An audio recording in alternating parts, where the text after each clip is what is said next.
Hey there everybody, and welcome to the channel. I'm your host, Rama, and in today's video, we are going to be taking a look at the Bravado Greenwood, one of the cheapest Imani Tech vehicles you can get your hands on. And this week, it's even cheaper at only $770,000. I actually don't own one of these yet, so I want to try it out, see how the handling is, the upgrades, and if it's actually a decent car or not. So that's exactly what we're going to be doing in today's video. Let's get straight into it.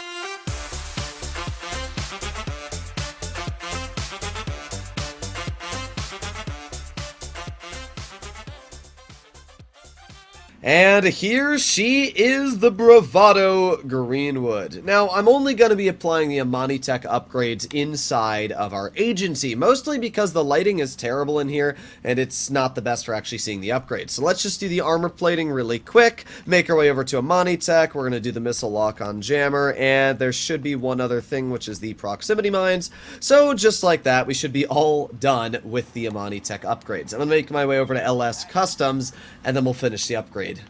So I'm not exactly sure how I managed to do this, but the entire front grille of the Greenwood is missing. So that's interesting. Honestly, it looks kind of cool. If the vehicle ends up being finished like this, then that'll be an interesting upgrade for the car. But either way, let's see the overall options we have. Let's start off with armor. We got some body trim upgrades. Interesting.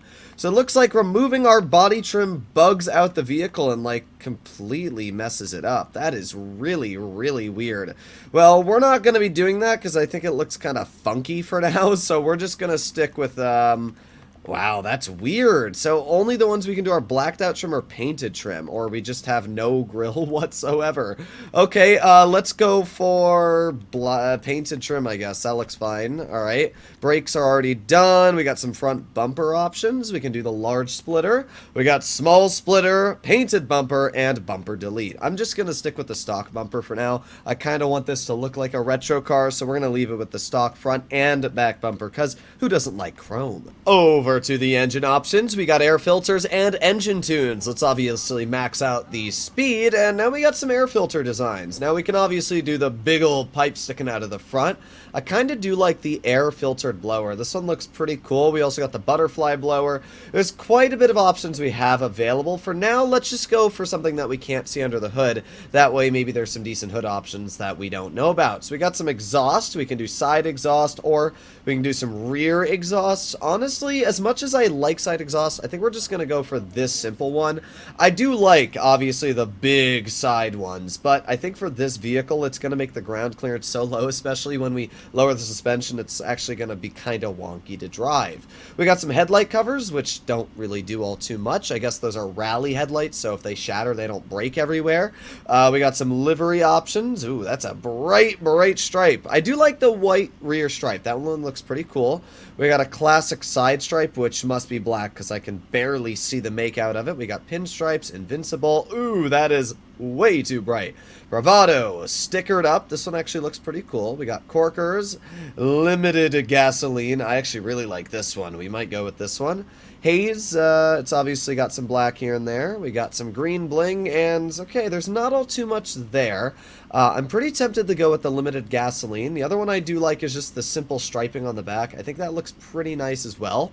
I don't know, I went with a cream-colored paint for this vehicle. I think it kind of matches the livery we have, and not only that, but it definitely matches the, like, 70s, 60s era of this car's release in real life. So I just think it kind of matches that. Let me know if you like it or absolutely hate it in the comments, but that's our main paint job. Then we got a secondary, which doesn't actually appear to be doing anything, so I'm not even going to bother with the secondary paint job for now. So we got some louver options, which I'm not really sure what I want to do. I'm obviously not just going to go with the stock, so for now, we'll just go for painted louvers. Whatever. We got some mirror designs. I guess we can just go for the retro ones. Mirrors aren't always the most exciting. Actually, I'm going to go for the missile mirrors. I think those ones are always pretty cool.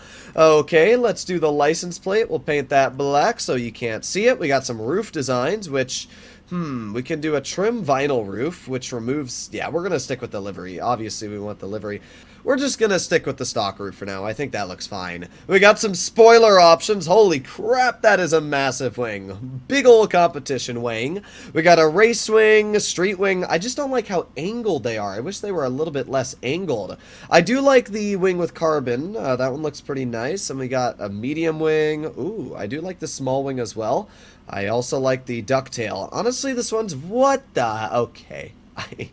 I don't know what I'm looking at there. Painted antenna. That is the dumbest thing I've ever seen. That actually counts as a spoiler. You can see it increases our traction. Okay, well that's the dumbest thing I've ever seen in my life. I kind of like the ducktail, but for now, I think we're going to go with the carbon end plates. I think that one looks the best. So here you have it, the fully finished Bravado Greenwood. I guarantee there's going to be some people that really don't like the paint job I've picked for this vehicle in the comments, but I kind of like it. I think it definitely looks more like a classic era color this vehicle would have had in real life, so that's kind of what I've gone with, and then we've put on a livery that I think matches the color design, so not too bad. Now, this is an Imani Tech vehicle, which means it does feature some explosion resistance. It can survive upwards of 10 homing missiles and 6 RPGs, which is okay. It's pretty beefy, to be fair. If you're in a public lobby, the chances of somebody blowing you up is very slim, especially with RPGs. But I should point out, it's quite a bit less than vehicles like the Obey Ominous EGT, Ocelot Virtue, or the Buffalo EVX, which is not only a better car in top speed, but also handling. This vehicle does not feature bulletproof glass, as we can see, so a little bit unfortunate there. I do want to check, though, does the louver count as... No, the louver does not count as bulletproof whatsoever. You can see those shells going right through the back of this muscle car. But, to be fair, it is one of the cheapest Imani Tech vehicles available in the game, and it is a 4-seater, which means that if you're ever doing heists or anything like that, you can have a bunch of people in the car. Overall, I don't think the Greenwood is the worst vehicle ever. It still features incredible protection, and once you've got it customized, I think it actually looks pretty nice. When it comes to the Greenwood's performance, it reaches a top speed of 118 miles per hour, which places it 16th out of the 70 muscle cars. Actually, pretty decent. It's nothing incredible, especially if you compare it to something like the Buffalo EVX, which also features HSW, but it's not bad for what it's worth, and it also features decent handling, putting it in 17th place for the muscles category. So it's definitely in the higher end of handling and top speed.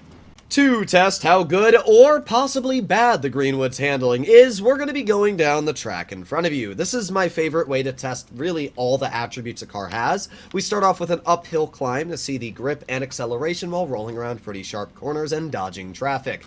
Then once we level out and start going downhill, we get to test the speed and cornering while going at max speed barreling around corners. So again, a good way to get a feel for the car's handling, and then we finish off getting a feel for the speed at the end of the course. So it's just a really good all-rounder to test your car's handling. It's a track I'd suggest for any of you to mess around with.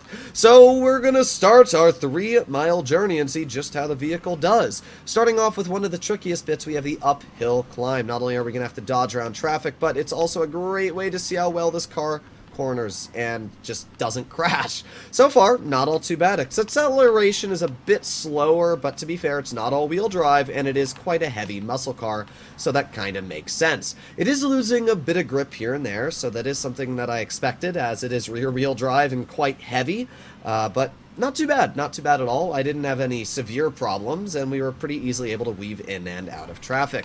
Now we're at the part that might cause a bit of concern, because this is the downhill gradient, where we're going to be rolling around corners. I'm going full speed ahead here, but we're going to have to slow down a little bit. Okay, you can definitely see it loses grip. We are in a muscle car, though, so that does make sense. Oof, yeah. Alright, well, not the best, I will say that, not the best handling, but if we apply the brakes, it should be a bit better. Yeah, not too bad, but we had to slow down quite a bit to actually not lose grip there. So, what I'll say is that it's not great handling. It's not bad, and it's definitely nothing terrible when it comes to the muscles class, but to roll around these corners and keep some of your speed, it does get a little bit sketch. As you can see, we actually didn't make that corner there all too well. So, yeah, I'd probably give it a solid 6, 7 out of 10 when it comes to handling. Definitely nothing to write home about, but also not the worst thing ever. There are definitely vehicles like the Weevil Custom, which are just the worst thing ever when it comes to handling. This isn't all too bad. The acceleration and top speed are really the better part when it comes to this vehicle, and as we can see, it accelerates up to its top speed pretty fast, so not all too bad. And it's yeah, it's fine. So I can't really complain about the vehicle, but I'm not going to say there's anything all too spectacular about it. My personal opinion, it's not a bad deal. If you want an Imani Tech vehicle that's armored and you're a big fan of classic muscle, this isn't a bad car. It's only $780,000. It features some pretty decent liveries, and it's a pretty fun car to upgrade. I do wish that there were more upgrade options, like bumper options, and especially the hood. Kind of disappointed there. But overall, I can't really say there's anything terrible about this car. It's just kind of run-of-the-road middle. So there you have it, ladies and gentlemen. Let me know what you think about the Greenwood in the comments down below, if you agree or disagree with my overview. But yeah, I wouldn't say to pick it up if you already own other Imani Tech vehicles. I'll see you all in the next one. Bye-bye.